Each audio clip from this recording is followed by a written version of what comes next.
Hello ಗೆಳೆಯರೆ, welcome to S S pitching Kannada channel. ಈ ಒಂದು ವಿಡಿಯೋದಲ್ಲಿ ರಾಷ್ಟ್ರೀಯ ಮತದಾರರ ದಿನ ದಿನದ ಬಗ್ಗೆ 10 ಸಾಲಿನ ಪುಟ್ಟ ಪ್ರಬಂಧ ನೋಡ್ತಾ ಹೋಗೋಣ. ಈ ಒಂದು 10 ಸಾಲಿನ ಪುಟ್ಟ ಮಾಹಿತಿ ಅಂತ ಇಷ್ಟ ಆಯ್ತಾ? ಇಷ್ಟವಾದ್ರೆ ಒಂದು ಲೈಕ್ ಅನೇಕ ವಿಡಿಯೋ ತಲುಪುವ ಸಮ ತುಂಬ ಸಿಗುತ್ತೆ. ಇನ್ನೊಬ್ರಿಗೆ ಶೇರ್ ಮಾಡಿ ನಿಮಗೆ ಸಾಧ್ಯ. ಇಂಥ ಅನೇಕ ವಿಡಿಯೋ ಚಾನಲ್ ಸಬ್ಸ್ಕ್ರೈಬ್ ಆಗಿ. ಹಾಗೆ ಈ ಒಂದು ಪ್ರಬಂಧವನ್ನ ನೋಡ್ತಾ ಹೋಗೋಣ ಬನ್ನಿ. ಮೊದಲನೇ ಪಾಯಿಂಟ್ ನೋಡಿ, ರಾಷ್ಟ್ರೀಯ ಮತದಾರರ ದಿನವನ್ನು ಪ್ರತಿ ವರ್ಷ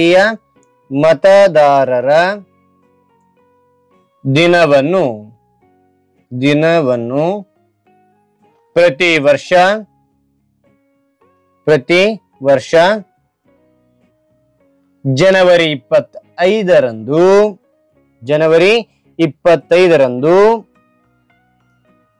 ಆಚರಿಸಲಾಗುತ್ತದೆ. ಮತ್ತು ನೋಡಿ, ರಾಷ್ಟ್ರೀಯ ಮತದಾರರ ದಿನವನ್ನು ಪ್ರತಿ ವರ್ಷ ಜನವರಿ 25ರಂದು ಆಚರಿಸಲಾಗುತ್ತದೆ. ಎರಡನೇ ಪಾಯಿಂಟ್, ಈ ದಿನವನ್ನು ಪ್ರಥಮ ಬಾರಿಗೆ ಜನವರಿ 25 2011ರಂದು ಪ್ರಾರಂಭಿಸಲಾಯಿತು. ಮತ್ತು ನೋಡಿ, ಈ ದಿನವನ್ನು ಪ್ರಥಮ ಬಾರಿಗೆ ಜನವರಿ 25 2011ರಂದು ಪ್ರಾರಂಭಿಸಲಾಯಿತು. ಓಕೆನಾ? ರೈಟ್. ಅಂದ್ರೆ ಮೂರನೇ ಪಾಯಿಂಟ್ ನೋಡಿ, ಭಾರತದ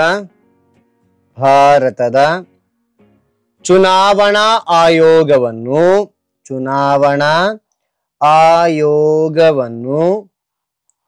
ಜನವರಿ 25 1950ರಂದು ರಚಿಸಲಾಯಿತು. ಮತ್ತು ನೋಡಿ, ರಾಷ್ಟ್ರೀಯ ಮತದಾರರ ದಿನವನ್ನು ಪ್ರತಿ ವರ್ಷ ಜನವರಿ 25ರಂದು ಆಚರಿಸಲಾಗುತ್ತದೆ. ಈ ದಿನವನ್ನು ಪ್ರಥಮ ಬಾರಿಗೆ ಜನವರಿ 25 2011ರಂದು ಪ್ರಾರಂಭಿಸಲಾಯಿತು. ಮೂರನೇ ಪಾಯಿಂಟ್ ನೋಡಿ, ಭಾರತದ ಚುನಾವಣಾ ಆಯೋಗವನ್ನು ಜನವರಿ 25 1950ರಂದು ರಚಿಸಲಾಯಿತು.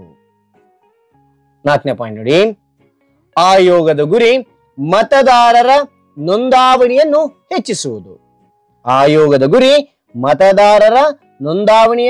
ಹೆಚ್ಚಿಸುವುದು.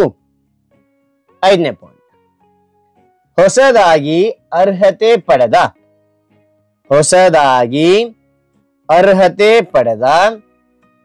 ಮತದಾರರಿಗೆ ಮತದಾರರ ಗುರುತಿನ ಚೀಟಿ ನೀಡಲಾಗುತ್ತದೆ. ನೋಡಿ, ಹೊಸದಾಗಿ ಅರ್ಹತೆ ಪಡೆದ ಮತದಾರರಿಗೆ ಮತದಾರರ ಗುರುತಿನ ಚೀಟಿ ನೀಡಲಾಗುತ್ತದೆ. ಆರನೇ ಪಾಯಿಂಟ್, ಮತದಾನ ಪ್ರತಿಯೊಬ್ಬ ಭಾರತೀಯ ಪ್ರಜೆಯ ಮೂಲಭೂತ ಹಕ್ಕು ಎಂಬುದನ್ನು ಇದು ನೆನಪಿಸುತ್ತದೆ. ಮತ್ತು ನೋಡಿ, ಮತದಾನ ಪ್ರತಿಯೊಬ್ಬ ಭಾರತೀಯ ಪ್ರಜೆಯ ಮೂಲಭೂತ ಹಕ್ಕು ಎಂಬುದನ್ನು ಇದು ನೆನಪಿಸುತ್ತದೆ. ಏಳನೇ ಪಾಯಿಂಟ್, ಮತದಾನದ ಮೂಲಕ ನಾವು ನಮ್ಮ ದೇಶಕ್ಕಾಗಿ ಧನಾತ್ಮಕ ಬದಲಾವಣೆ ಮತ್ತು ಪ್ರಗತಿಯನ್ನು ತರಬಹುದು. ಮತ್ತು ನೋಡಿ, ಮತದಾನದ ಮೂಲಕ ನಾವು ನಮ್ಮ ದೇಶಕ್ಕಾಗಿ ಧನಾತ್ಮಕ ಬದಲಾವಣೆ ಮತ್ತು ಪ್ರಗತಿಯನ್ನು ತರಬಹುದು. ಎಂಟನೇ ಪಾಯಿಂಟ್, ಈ ದಿನವು ಚುನಾವಣೆಯಲ್ಲಿ ಮತ ಚಲಾಯಿಸಲು ಜನರನ್ನು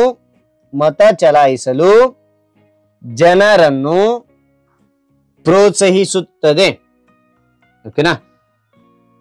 ಈ ದಿನವು ಚುನಾವಣೆಯಲ್ಲಿ ಮತ ಚಲಾಯಿಸಲು ಜನರನ್ನು ಪ್ರೋತ್ಸಾಹಿಸುತ್ತದೆ. ನಂತರ 9ನೇ ಪಾಯಿಂಟ್ ನೋಡಿ, ಬಲಿಷ್ಠ ಪ್ರಜಾಪ್ರಭುತ್ವಕ್ಕೆ ಮತದಾನ ಅತ್ಯಗತ್ಯ. ಮತದಾನ ಅತ್ಯಗತ್ಯ. ಓಕೆನಾ? ಅಂತ 10ನೇ ಪಾಯಿಂಟ್ ನೋಡಿ. ಉತ್ತಮ ನಾಯಕರನ್ನು ಆಯ್ಕೆ ಮಾಡಲು ಮತದಾನ ಅತ್ಯಗತ್ಯ. ಹಾಗಾದ್ರೆ ಈ ಒಂದು ಮಾಹಿತಿ ಅಂತಕ್ಕಂಥ ಇಷ್ಟವಾದ್ರೆ ಒಂದು ಲೈಕ್, ನೀವು ಒಂದು ಲೈಕ್ ಅನೇಕ ವಿಡಿಯೋ ತಲುಪಲು ಪ್ರೋತ್ಸಾಹ ತುಂಬ ಸಿಗುತ್ತೆ. ಇನ್ನೊಬ್ರು ಶೇರ್ ಮಾಡಿ ನಿಮಗೆ ಸಾಧ್ಯ. ಇಂಥ ಅನೇಕ ವಿಡಿಯೋ ಚಾನಲ್ ಸಬ್ಸ್ಕ್ರೈಬ್ ಆಗಿ ಮತ್ತೊಂದು ಹೊಸ ವಿಷಯದೊಂದಿಗೆ ಮತ್ತೊಂದು ಹೊಸ ವಿಡಿಯೋ ಭೇಟಿ ಆಗ್ತೇನೆ. Thank you for watching. Bye ಮಕ್ಕಳೇ.